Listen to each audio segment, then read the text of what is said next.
Hello. Today, solo pod. Guys, how are you? I'm recording on Halloween. And right out there, on the other side of my closed windows, are happy people. And that inspired me to do this pod, which is not about Halloween at all. I don't know. This is a dilemma, right? I'm not like a Halloween guy. Like it's like, yeah, right on. But I don't like hate people for doing Halloween. I didn't let my kids do it. I think they hate me for that. However, somehow we've maintained a great relationship. But just outside are kids, and when they come to the door, we oh my God, no one's gonna like me after this. We don't answer. Wait, editor, cut this. I don't care. Whatever. I love you guys. All right, here's the deal. Heavy things lightly today. We're going to do some heavy things because on this day, it's a very interesting day back in the far east Orthodox place called Georgia Republic. So I want to share with you the story of the 100,000 holy martyrs of Tbilisi, which is the day in the new calendar that we commemorate today. People who aren't Orthodox listening, it's good. Trust me. Before I do that, country smoked beef jerky. Can you hear it rustling? If you're on the interwebs but not watching, this is Conrad's Jerky Company, and we love them. And if you go to the link to conradsdeli.com where you can find Conrad's Jerky Company, and you can buy this delicious, I'm eating the country smoked country beef, the all original. I'm eating it right now because it's delicious. It's also the last thing we pack in the bag of every field worker we send overseas. Sarah has some traveling to Mozambique right now. Hi, Sarah. Conrad's Jerky Company. Promo code First Things. Go there, conradsdeli.com. Click the link, promo code First Things. Buy your beef jerky. You know why? Because Andrew and his family, 6 children in southwestern Pennsylvania, you know what they think? They think we have a great podcast. They reached out, and now we have a sponsor. For all of you who are thinking, oh, good, they have a sponsor. I don't have to give my $20 a month. Fail blog. Yes, you do. We love you. Conrad's Beef Jerky. First Things Foundation. Field workers, the very last thing we pack in their bag before they head off for 2 years overseas. Let's get to the pod. So, on October 31st, it's Halloween. What is it really? Halloween is a sacred day for somebody. You know how I know? Because it's a holy day. A holy day. We could probably trace it to the Druids. Speaking of the old world, we could probably trace it to this idea, this collision of two worlds, where sort of the unseen world comes very close to the seen world. The material and the spiritual become very close, and like a door opens.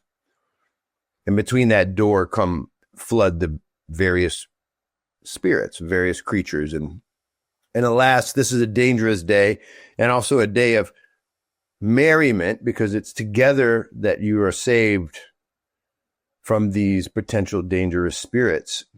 Together, people gathered in the old world, and this was that day. In Georgia, on this same day, on the old calendar, it's November 13th, the holy martyrs of Tbilisi, 100,000 of them, basically were martyred. The Turks, 1227, this is basically, and Jalal al-Din arrives, and it gets pretty messy. Tbilisi is battling.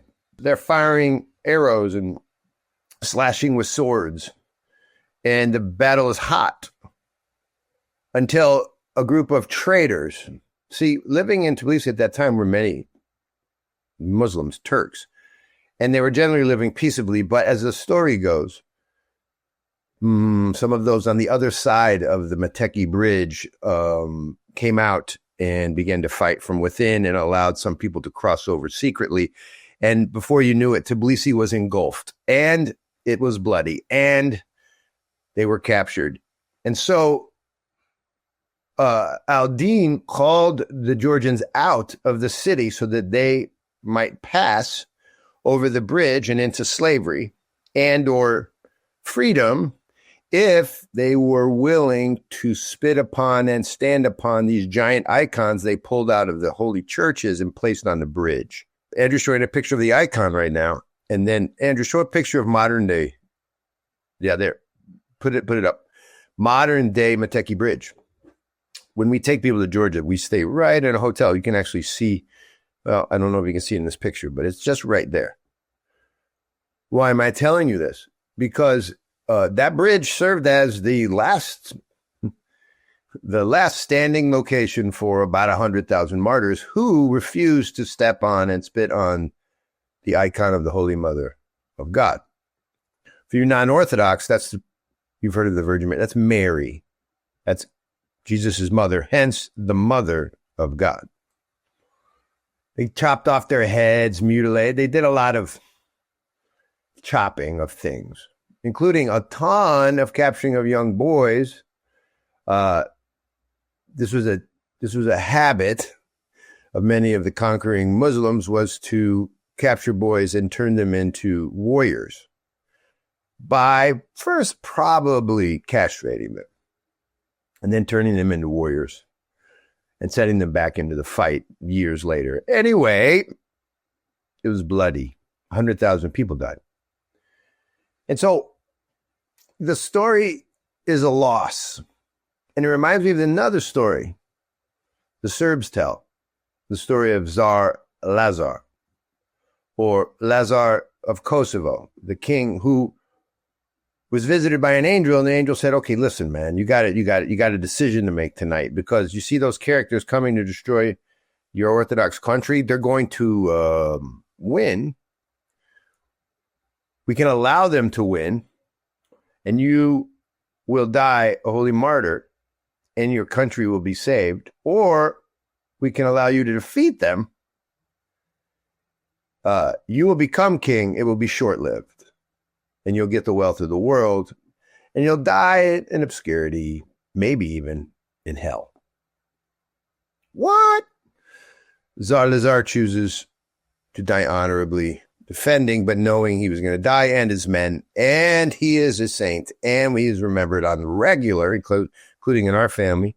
He's our Slava. He's the saint of our family. These stories could go on, like a lot on and on and on and on. And if you're associated with the Christianity of the East, the Orthodox East, they go on so long that you're probably thinking, I'm not very interested in any more of these stories because I feel like a loser. If you're battling, let's say, remnants of modernity and or of the world, if you're fully, or if you have been fully invested and are trying to be less and less invested in, say, like this world, those remnants in you, and there's probably a lot of them, they struggle against this idea. They struggle against this idea of winning by losing, which, of course, if I have to point it out, would be odd, especially for those who worship a God that died on a cross. It's kind of funny, actually, because it's so obvious. It's so obvious that the God a lot of us have chosen to worship won by dying. It's so obvious that those who kind of don't get it, you wonder, like, what's wrong with them? And then you know what's wrong with them, because it's the same thing that's wrong with you. And that is that passions are a bitch.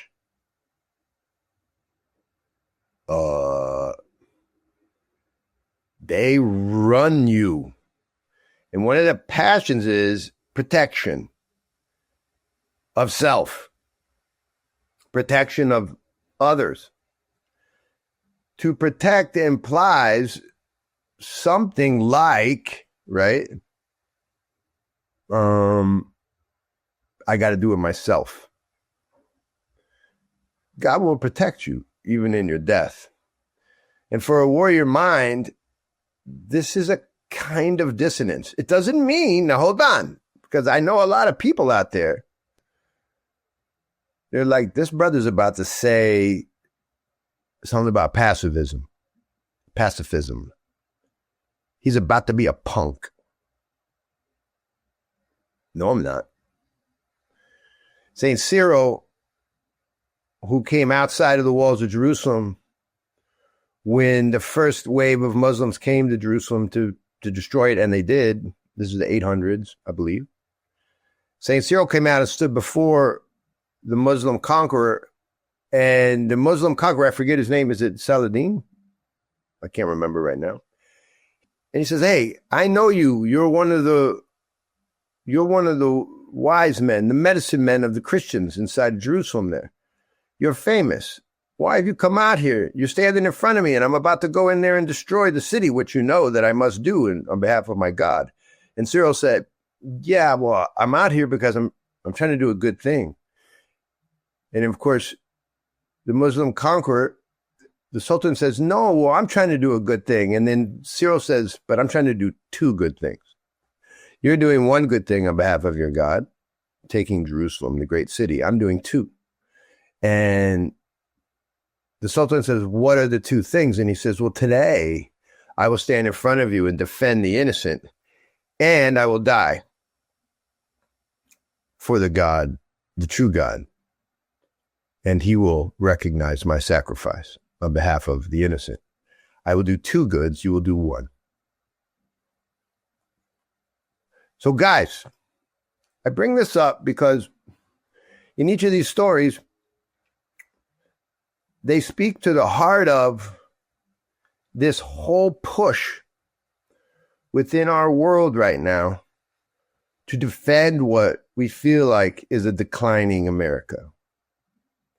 There is a degradation going on. America feels like it's losing itself. And I would argue this, that what it's losing actually, and this is an important concept, what it's losing is the self, the part of it that isn't Christian.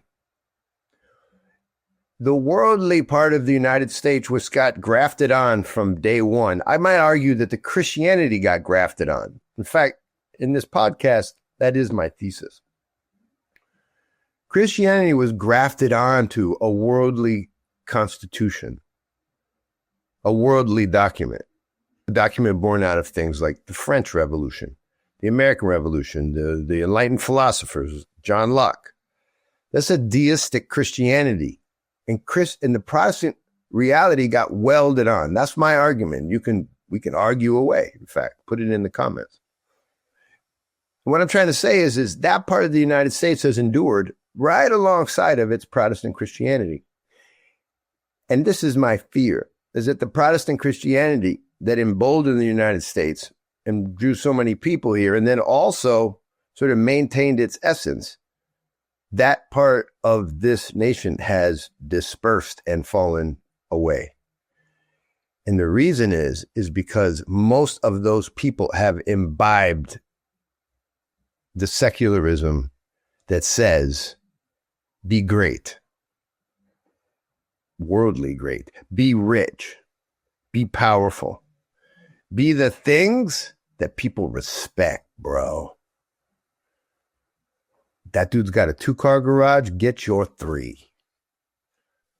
That concept, which is not Christian at all, has been grafted into, and it's become imperceptible as on its own anymore. Christianity is this in many ways in the United States. This is my buddy Seth's Chris the Can comment, which is there's some kind of American Christianity or a Christian Americanism, a Christocanianism that's not allowing us to see the way toward true identity. And the way to true identity is found in another story. And then I'll finish. I was in Georgia a year and a half ago, maybe 2 now, when Putin basically called in the troops through a draft of non-national guardsmen. In other words, now everybody was up for the draft in order to fight in Ukraine, and young men who had no desire to fight started to flee Russia. When they did, they lined up on the borders. So now I'm telling you guys this story because I think this is the answer to the question of how a Christian nation becomes truly identifiable. Well, as that line of young men started to pile up on the Georgian border, a country of 4 million people, thousands and thousands of Russian men entered into Georgia. And as they did, I was there. The streets were filled. You heard Russian everywhere, including in the hotel where I was staying with my friend Marina. So what was going on? Marina and I were sitting upstairs having a glass of wine, and she was bemoaning the fact that her hotel was packed full. And I was like, well, isn't that a good thing? You're making dough. And she said, yeah, John, it's okay. But how will we do this? How will we do this? And I was like, what, do what? She said, I don't know. How will we stay? We can't do this. There's too many Russians, and everything will become flattened by them, and they will eat everything up, and they will make everything Russia. Oh, and she started to, I don't know. And I said, well, I don't understand. Why did you close the borders? John, of course we should close the borders. Why we not close borders? I was like, I don't know. Why not? Because, John, you don't know my people. We can't close borders. If we close borders, then we're not Georgians. And I was like, we can't close borders. My people never close borders. How can we close borders? These are strangers. How can we not take them? It's not right, but it's wrong, but it's right. She was just crying. Very interesting. Because in the end, what I saw in her eyes was the idea that to be truly who she is, she needed to keep her doors open. And in keeping her doors open, she would lose her national identity. And then, like a magic trick, that would be their identity. And God would not abandon them. St. Gabriel says the same thing of Sam Tavro. God's not going to abandon you. He's going to actually embolden you through the sacrifice of taking in even your worst enemy. And in taking them in, you'll become more of who you are. And your identity will be known in heaven and into eternity. Now, do you think America can pull that off? I would argue that for parts of American history, that was actually the identity. That through the inculcation of various cultures came something like an American identity. Here's the problem. That's when people actually believed in their Protestant Jesus. See? In other words, there was something to graft onto. There was something to become once these Americans arrived. I think there is a magic trick. Some might call it a miracle at play. And the one the Americans used to sort of understand was that the more we welcome those who arrive at our door, the more Christian we become. I don't think this America is capable of that magic trick. And the reason is because this America is not Christian. And so the more you see people lashing out in order to create security within, the more you see the development and the return to a pagan nation. And that's what we've been seeing since the end of World War II. And that is my podcast today. Take it or leave it. I love you guys. get some beef jerky, consider a $20 donation each month or a $200 donation. For some of you, in order to fully divest yourself of all the passions, you need to give $2,000 a month. I find that person, and I found a unicorn. That's not really true. I know some unicorns. You know where to find me. Have a great day. It's Heavy Things Lightly. It's Halloween, and I love you. Take care.